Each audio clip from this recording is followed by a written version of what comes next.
Сәлеметсіздер ме, құрметті әріптестер және үздік жас маман 2026 байқауының қатысушылары. Мен Ахметова Гүлзат Берікбайқызы, ағылшын тілі пәнінің жас маманы. Жас маман болсам да, жүрегімде ұстаздыққа деген шынайы махаббат бар. Әр оқушының жанын түсініп, оларға тек білім емес, шабыт сыйлағым келеді.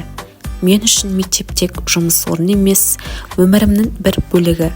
Бүгінгі сайыс менің өсуіме, дамуыма жаңа серпін беретініне сенемін.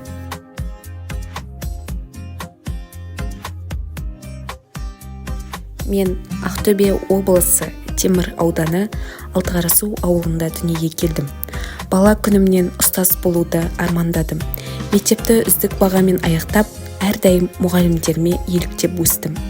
Олар маған білімге деген құштарлықты, жауапкершілікті және мейірімділікті үйретті. Мектепте білім алып жүрген кезде ұлы ұстаздарымыздың үлгісін көріп, педагогикаға деген қызығушылығым оянды.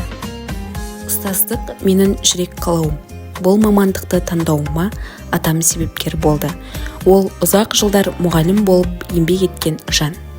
Осы байқауға қатысу арқылы Ахметов тілеген атамның еңбегін құрметтеп, рухына тағзым еткім келеді.